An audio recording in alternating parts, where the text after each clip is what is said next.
একদা দাপুটে ফুটবল খেলোয়াড়, বর্তমানে আইসক্রিম বিক্রেতা। রাজ্যের বিভিন্ন মাঠে তার প্রতিভার নিদর্শনও রয়েছে, কিন্তু পেটের দায়ে আজ সেই ফুটবল খেলোয়াড় আইসক্রিম বিক্রেতা। রাস্তায় ঘুরে বিক্রি করছেন আইসক্রিম।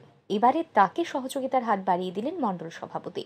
জানা যায়, চড়িলাম আড়ালিয়া গ্রাম পঞ্চায়েতের অন্তর্গত রাজীব কলোনি এলাকার বাসিন্দা সুজিত দত্ত একজন দক্ষ ফুটবল খেলোয়াড় ছিলেন। চড়িলাম সহ রাজ্যের বিভিন্ন মাঠে তার প্রতিভার নিদর্শন রেখেছেন, কিন্তু আর্থিক দুরবস্থার কারণে বর্তমানে তিনি আইসক্রিম বিক্রি করে সংসার পরিচালনা করেন। এবার সেই সুজিত বাবুর সাহায্যে এগিয়ে এলেন চড়িলাম মণ্ডল সভাপতি তাপস দাস। গত সোমবার চড়িলাম প্রিমিয়ার লিগে রানার্স হয়েছিল চড়িলাম মণ্ডল টিম। রানার্স হিসেবে 20,000 টাকা প্রাইজ মানি লাভ করে দল। সেই অর্থ থেকে 10,000 টাকা সুজিত দত্তের হাতে তুলে দিলেন তাপস বাবু। মণ্ডল সভাপতির এই মানবিক উদ্যোগে খুশি সুজিত দত্ত। চড়িলাম প্রিমিয়ার লিগের সমাপ্তি হয়েছে। ফাইনাল ম্যাচ আমাদের চড়িলাম পণ্ডিত দীনদয়াল স্টেডিয়ামে আমরা এই খেলা অনুষ্ঠিত হয়েছে, আপনারা জানেন। এইখানে আমরা রানার্স হই। চড়িলাম একটা মণ্ডল একটা টিম ছিল, সেই টিমে আমরা রানার্স হই ম্যাচে।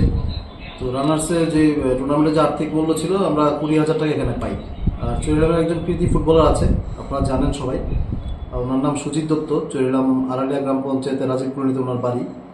উনি দীর্ঘটার সঙ্গে ফুটবল খেলেছেন এবং কৃতিত্বের সঙ্গেই অনেক নজির করেছেন এই ফুটবল খেলায়। টাউনে অনেক ক্লাবে খেলেছেন, স্টেট মিটও করেছেন, কিন্তু আজকে ভাগ্যের পরিহাসে ওনার আর্থিক অবস্থা খুবই দুর্বল। আজকে ডেটে উনি পাড়ায় পাড়ায় আইসক্রিম বিক্রি করে। তো এই ঘটনাটা আমার 2 দিন আগে আমার নজরে আসে। তো আমি ভাবলাম, যেহেতু আমরা রানার্স হয়েছি, 20,000 টাকা এখানে পেয়েছি, সেটা থেকে আমরা 10,000 টাকা ওনার পরিবারকে একটা আর্থিক সাহায্য আমরা গতকালকে আমরা করেছি। ওনার নাম কি এবং চড়িলাম কোথায় বাড়ি? ওনার নাম সুজিত দত্ত, ওনার বাড়ি চড়িলাম রাজীব কলোনিতে। আগামী দিনে ওনার জন্য আপনাদের কি প্রচেষ্টা থাকবে?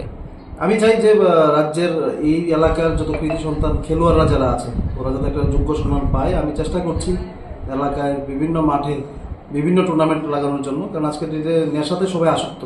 নেশাকে দূরে রেখে, মোবাইলকে দূরে রেখে মানুষ যাতে মাঠমুখী হয়, এই প্রচেষ্টাটা আমার তরফ থেকে থাকবে। সুজিত দত্ত একসময় রাজ্যের অত্যন্ত নামকরা ফুটবলার ছিলেন। বিভিন্ন ক্লাব এবং রাজ্য স্তরেও খেলেছেন তিনি, কিন্তু দুর্ভাগ্যক্রমে আজ তিনি আইসক্রিম বিক্রেতা। এখন দেখার, এই বিষয়টি রাজ্য ক্রীড়া দপ্তর কিংবা ফুটবল অ্যাসোসিয়েশনের গোচরে আসার পর সুজিত দত্তের সাহায্যে এগিয়ে আসে কিনা দপ্তর কিংবা association. Bureau report, RE news.